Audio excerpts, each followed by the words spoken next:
2 free transfers, and I'm using them both maybe to bring in 2 Newcastle attackers. Welcome to the Gianni YouTube show. Hope you guys are well and you're looking forward to Game Week 20.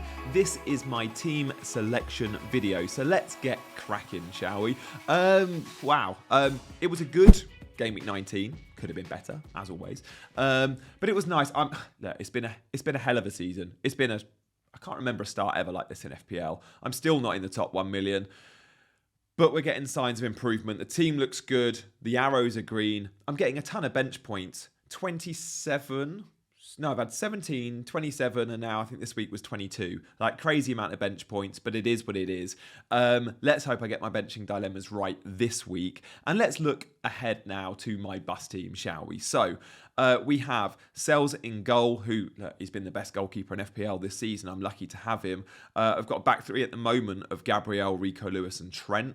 We've got Lewis Hall and Mikalenko both benched. The midfield is Palmer, Foden, Enzo and Salah, with Rodgers, of course, suspended. He misses Game Week 20, Rodgers. Is he a sell? Absolutely not. He's the best budget mid in the game. And then up front, João Pedro, Jackson, and at the moment, Cunha. But look, Cunha, spoiler alert, is definitely one of the players I'm selling. So look, let's grey Cunha out because he ain't going to be in this team. I'm not sure on the other player I'm selling. Let me run you through those options in a second. But this is why Cunha's a sell. Reminder, he's been banned for 2 games, but he's only going to miss 1 game because the other one is a domestic cup game. So 1 Premier League game, he misses Game Week 20.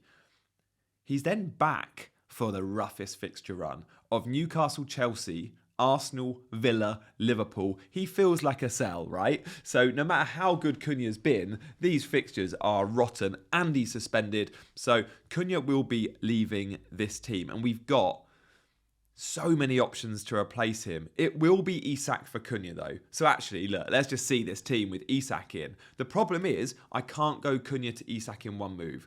I need to use the second free transfer. So 1 free transfer we know is Cunha to Isak. That is locked in. But I need money. So how do I get money out of this team for transfer 2? Let's have a look. Before we do, if you want to hit that like button, that'd be appreciated. But also, please do subscribe if you're new around here. Hopefully you'll want to watch my content in 2025. Thank you everyone for the support in 2024 as well. Excited for the new year. So look, these are the 3 options we have, okay? They all include Cunha to Isak, as said. Option 1 is João Pedro out, Stewart in. We'll run through these 3 in more detail in a second. That gives me a dead spot, effectively, in Stewart, but it leaves me with a little bit of money in the bank, 0.3. Option 2, well, that means selling Phil Foden, but to a midfielder who's in form and doing well. A Gordon, an Eze, or an Mbeumo. If it was Gordon, that would leave me with 0.7. Or option 3, could I sell Gabriel? Maybe I could. And someone like a Munoz could come in, who I know I want long term. One to consider. So as we look at these 3 options, let's see how they look in my team and then talk positives and negatives of all 3. Before we do, shout out, guys, to OneFootball. If you're not already on the OneFootball app, genuinely give it a go because you'll love it. It's a free football app for football news, all the news stories, for the fixtures, the data, the live scores, the video clips of all Premier League games. Yeah, like short 2-minute highlights. Like, it's an unbelievable resource for football. It lives on the home screen of my phone. If you want to download it, it takes seconds. It's free. And there's a link in the description and a QR code on screen. Happy OneFootballing, folks. So look, option 1. Of course, Isak is in, right? If João Pedro moves out and Stewart comes into this team, Stewart is the cheapest forward in the game. It's a dead spot. He'd always be 3rd sub, but let's just put him in instead of João Pedro in my 11 so we can visualise Stewart in the team. It means each week I'm relying on always my 7th attacker to start. So a João Pedro or Morgan Rodgers, both of them would always start. They're my 6th and 7th attackers. Well, not João Pedro, a Rodgers or an Enzo, for example.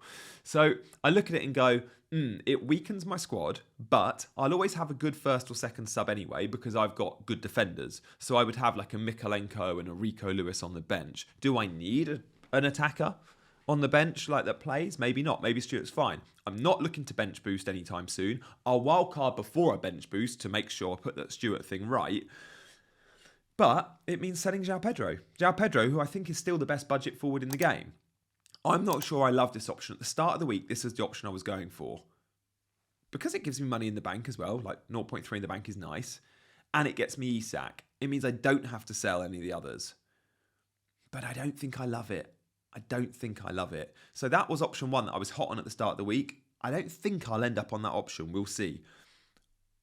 I should just mention with that option, there's blanks in game week 29. So let's see these blanks, right? We are likely to have, well, look, game week 29 is the EFL Cup final. And we know in the EFL Cup final, we are going to see, we don't know the outcome. It's very likely Arsenal, we expect to beat Newcastle. Many expect to beat Newcastle, but let's see. And then I think the other quarterfinal involves Spurs and Liverpool. So what are we going to see here? I'm not too sure, but one thing we know is we're going to get a blank game week. So if we're going to get a blank game week and teams like, let's say scenario 1, 35% likelihood, this is from Johnny at B-Sky. Let's say the 2 blank fixtures, the Arsenal-Chelsea game and the Villa-Liverpool game. That decimates a lot of teams, right?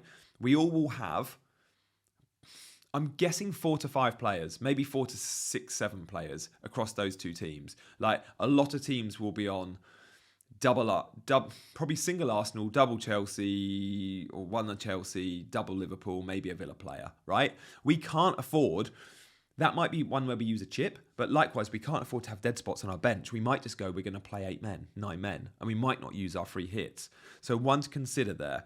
Of course, the scenarios could be different. It could be the 16% likelihood scenario over blank in game week 29, which involves blank fixtures for Newcastle, Crystal Palace. Maybe we own 2 or 3 players there. Fulham, Spurs, maybe that's an additional 1. Maybe we're looking at 4 players blanking again. But if I go Stewart, that's again another guaranteed blanker. So that's why I guess I don't love option 1. Option 2 in my team, well, there's huge options for 2 in that midfield spot. It means selling Foden. Now, let's talk a little bit about Foden. I don't ideally want to sell him ahead of West Ham at home. I'm just not sure he's going to guaranteed to start. He had a really bad game last time out. He was lucky to get the assist. It was a rebounded shot, which Savio tucked away. You guys know I love Phil Foden, but I can't ignore how bad City are. Against Leicester, they were really bad. Foden didn't play well. He got hooked. I just wonder for Foden at home to City if that's a guy I want to run with. Now, the fixtures are good for Foden, and I bought him for the Ipswich game, the Brentford game, the West Ham game. These next 3, I want to be able to play him. But I could easily swap him for an Anthony Gordon. So let's put Gordon in this team. But then look, is it Gordon? Now, in that Foden spot, there's so many midfielders I could go to. I've shortlisted it to 4. I think Gordon is the favourite, but I do still like Mbeumo, and the Crystal Palace midfield is probably one I have to consider. So look, let's compare the 4 with their expected goal involvement per 90, with their actual goal involvement per 90. And the numbers are impressive for all of these guys, to be fair. But Mbeumo tops the charts, 0.69 per 90 goal involvement. And that's an expected of 0.48. So he's slightly overachieving, but it's brilliant numbers from Mbeumo, right? Anthony Gordon, 0.5.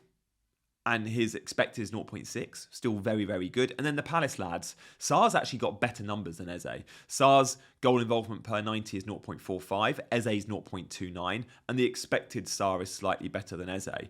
But the standout here is Mbeumo. The problem with Mbeumo is the fixtures aren't brilliant. It's a bit of a mixed bag. The entry point is amazing. You get Southampton. Oh, no, it's away.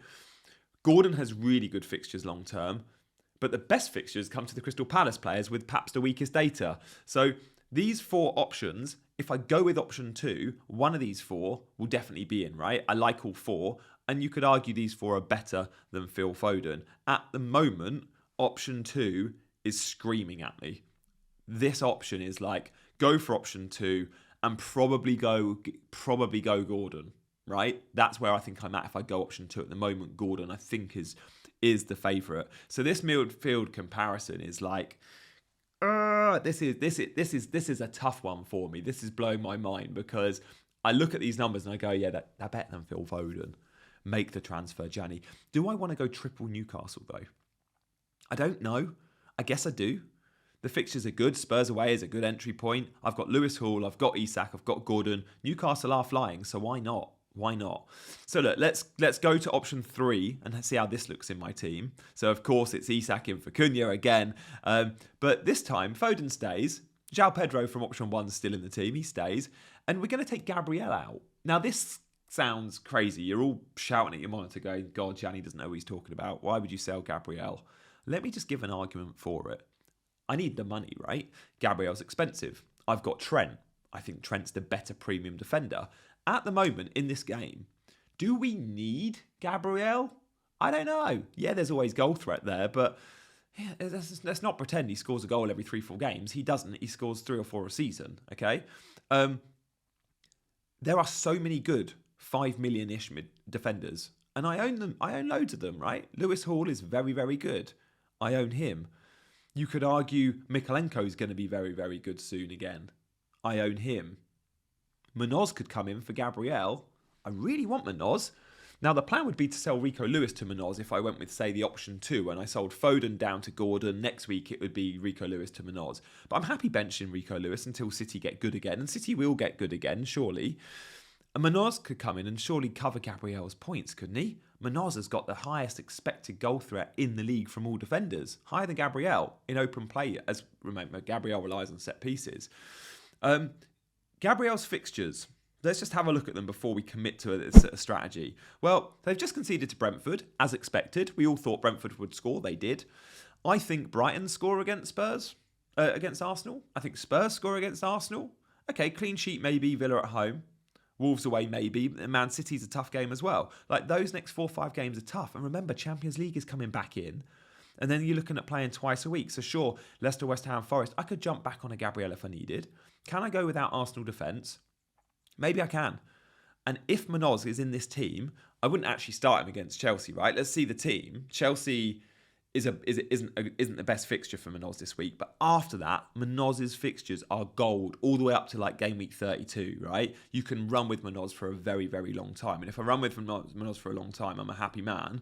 I could start this week, say, Lewis Hall instead of Munoz. Away to Spurs. Yeah, assist threat is there with Lewis Hall. So I'd start probably Lewis Hall if I went with option 3, and it would be Munoz on my bench. So I like option 3 very much. So to summarise, and guys, if you're enjoying the show, like and subscribe. Let me give you my chances of going for these 3. Do hit that subscribe button if you're new around here, and I really appreciate that. So look, I've shown you option 1, 2, and 3. This is the snapshot. Option 1, I don't think I'll go for. I was so set on this option at the start of the week. I'm going to say option 1 is probably at 10% now. 10% likelihood. I'd say option 2. I'm going to say option 2, I'm at 45% chance. And option 3, I'm at 45% chance as well. I'm so torn on it. And if I go option 2, I think it'll be Gordon over Eze, over Sarr, over Mbeumo. But option 3, selling Gabriel is a legit option. It just comes down to my appetite to keep Phil Foden for a couple of weeks. If I don't care about Foden as much, I go option 2. If I think Foden versus West Ham is needed and against Brentford and Ipswich is needed, I run with that strategy and I keep Foden for a little bit. But De Bruyne back in the team isn't good for Foden. De Bruyne playing 10 pushes Foden out wide, and I don't love that. So let's watch this space, shall we? Guys, thank you so much for your support and watching today's show. We're not going to talk captaincy because there's no point. We're captain. We've got to go Mo Salah captain. I'm not even going to give you an alternative this week. Home to Man United. It's a beautiful fixture for him. On your way out, guys, hit those buttons, and I'll see you again for another stream very, very soon. Bye-bye.